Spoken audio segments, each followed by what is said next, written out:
Hot take. GoldenEye 007 is still a good game in 2025. What? Whoa, GoldenEye huh? That game sucks. Dude, that's not even a hot take. Now, I won't sit here and pretend that it still punches in the same weight class as modern first-person shooters, or even the game you bust out for couch co-op, but it's still a good fine time. And its impact cannot be understated either. Rare's movie license tie-in revolutionized first-person shooters on consoles, much like Alone in the Dark did for survival horror. Alone in the Dark was quickly outclassed by other survival horror juggernauts like Resident Evil, much like GoldenEye, but that's where these games differ. Playing GoldenEye doesn't feel like scraping your tongue on a rusty spoon. Even in 2025, with games that look, play, and just are better, I still think GoldenEye can be a refreshing experience to modern gamers, if you temper your expectations. This game is not going to wow you with its visuals or fast-paced action because holy shit, the frame rate drops lower than the elevation of New Orleans. Instead, it offers a much slower, methodical playstyle. And from a meta view, what games were like before they became hyper-realistic simulations.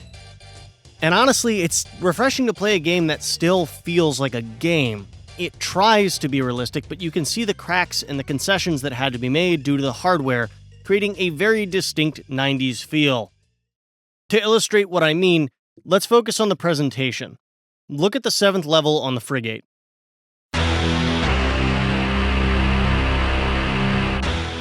We start on a speedboat and witness an endless expanse of blue nothing.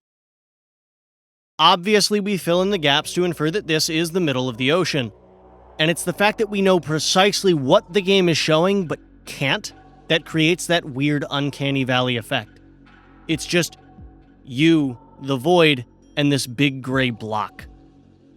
In 1997, I probably would have lost my shit at how amazing it looks. Now, I can just walk through parts of the boat. It creates an atmosphere that's lifeless, but not dull. It's eerie. And where are you going to find something like this besides indie horror like Akamento? Combined with smaller details like the fact that Bond makes no sound when he walks, or how this truck just kind of moves as if a robot remotely pilots it in the first level, contribute to that eerie feel. Cutscenes are also in-engine, leading to some odd segments where you fall for just a touch too long before the game takes back over. I can see this either as a technical limitation or a way for the player to be more immersed in the gameplay by experiencing the jump themselves. Everything feels raw and unpolished with that early 3D moxie that makes you say, yeah, this is jank, but also I can't put it down. Now, being janky and looking like this usually hurts the experience, but when done right, it can be just as engaging as hyper-realistic immersive stories like The Last of Us. Take this clip from The Last of Us 2.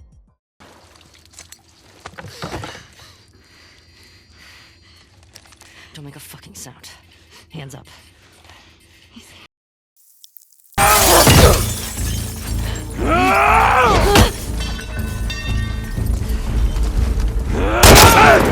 You can see in the cutscene facial expressions and minute body movements, and then in the gameplay we have naturally voiced enemies, grass physics, and other modern bells and whistles that more accurately represent real life. Needless to say, High School of the Dead would have a better shot at being revived than GoldenEye boasting even a fraction of the detail these games could. And yet I found myself immersed in the gameplay and parts of the story, just in a very different way from The Last of Us 2. The lower fidelity forces you to use your imagination to fill in what the game isn't showing you. You construct the true picture in your mind, much like you would when reading a book.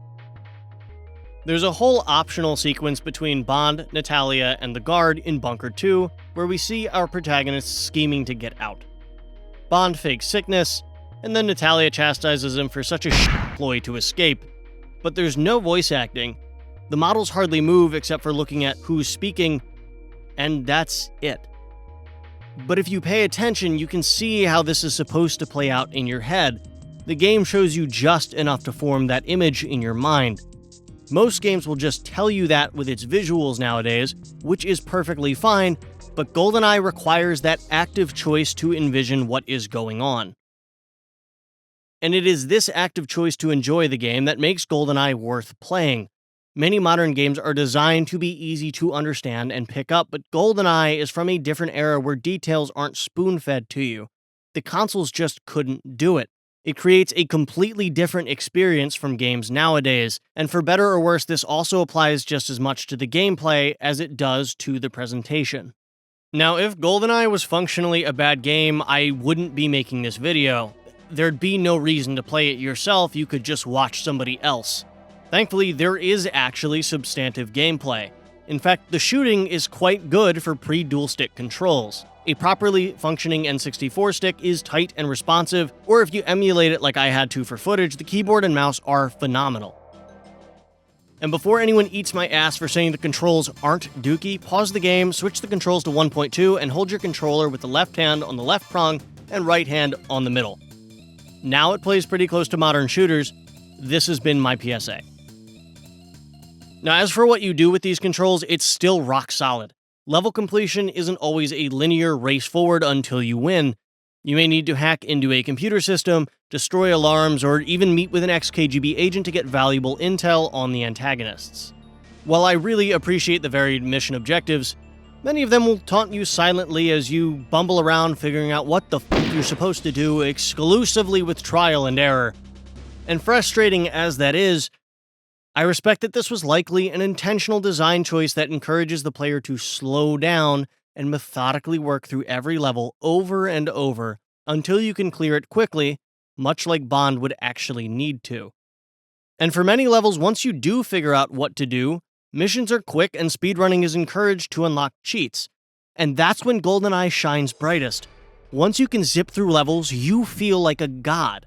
However, getting to that point can be a bit of a slog. And this is where the gameplay also requires an active choice to enjoy. Much of the game is dated, again, designed for a very different time when length was often created with difficulty rather than extra content. So the modern gamer likely will not enjoy playing GoldenEye if you do not make the active choice to wrestle with the game. I'd liken it a bit more to eating crab. It requires patience and understanding of how to best enjoy it, and getting down and dirty with the food. Big, expansive levels with the same 4 textures and 3 room types make levels like the Stacks and Military Base a real bitch to navigate the first few times you play them. And again, you are expected to play through these levels enough times that you can map out the whole area through trial and error. That's why it hides secrets behind random windows where enemies shoot at you. This isn't poor design, it's just older, and in stark contrast to something like Dying Light with an ever-present mini-map and on-screen markers to tell you where to go. That's not to say that every frustration in this game is perfectly planned. Every game has some rougher aspects. Take the previously mentioned Bunker 2, and while I was blazing this game for its wonderful setup, the gameplay that follows isn't quite as amazing. The level starts with Bond locked in his cell with nothing at all. In fact, the Q-Branch briefing even says as much. I could not figure out how to get out of this cell, and so after looking for clues, sitting with my thumb up my ass waiting for the cutscene to play out, and whacking every bar and bare patch on the wall, I broke and looked it up. Apparently, you just have to know to pause the game to equip the magnet watch that you were told you didn't have. Okay. Guess I'll go for myself. The problem here is that the magnet watch isn't used in any level before or even after. Once you do have it equipped, you're supposed to pull the key off the wall, and on an emulator that was no problem because the textures were crisp and clear, but on actual hardware when I first played, everything was blurry, so I had no idea where the damn key was, and there aren't any discernible markings either. In this case, the game is actively working against finding the solution, and then it doesn't really matter because you just know what to do. It just becomes padding that isn't gained through effort, you just have to know. I'd also be remiss to say that the game was always fair in terms of enemy placement. Late game level controls margin of error to hit the auto turrets and not be smacked the f*** up is so small you will take damage the first time you play. Catching stray bullets even when you're trying to play slow just because of placement and poor controls makes those runs feel wasted, not because of your lack of skill, but simply because f you. And again, this game is going to require an active choice and a lot of patience to get past these segments.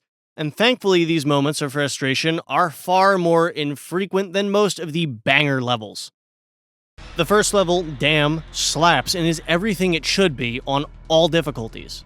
The objectives are set relatively linearly without any unfair surprises to chip damage from you. So playing Damn over and over until you can snipe these guys in one shot from the other side of the map feels like an award you receive because you figured out the optimal route. The game doesn't get in your way or feel cheap. It's just, chef's kiss. I also love blasting through the train level to try and save Natalia because it breaks from the norm as a straight gauntlet of high-octane shooting. The jungle level also stands out not only because it has the most diverse environment, and I'm all about the aesthetic of this game, but also because there are tons of trees to move to for cover. You aren't boxed into a hallway like Bunker 2, where most fights can be won by parking your ass around the bend and shooting whoever comes out. You can sneak through the jungle going from tree to tree as you encroach on the auto turrets and other enemies. The level also has a boss fight, but if you just keep right on top of her, she can't hit you, so it's kinda lame, but I love the effort. And as much as I love the train just before this, getting a polar opposite experience in both aesthetics and gameplay makes them stand out, especially this far into the game where things could have easily become stale. Even after the campaign ends, GoldenEye stays fresh with bonus levels Aztec and Egypt, which are two of the best bonus levels in any game, period. They both have custom assets and don't reuse any environment seen before, while also introducing 2 new weapons and 2 boss fights that are equally easy to cheese. They may both have their own brand of bullshit, but they are bonus levels and relatively short at that, so I give them a pass. It's wild that the developers put so much into levels that players just may not even find. They feel like actual rewards for playing through the game with extra content you won't see anywhere else. It's pretty clear that this was a passion project for the developers. Natalia's dialogue will change depending on how much damage you take clearing out the elevator area, and I love shit like this because it makes the game feel dynamic and full of Easter eggs that could be hidden anywhere.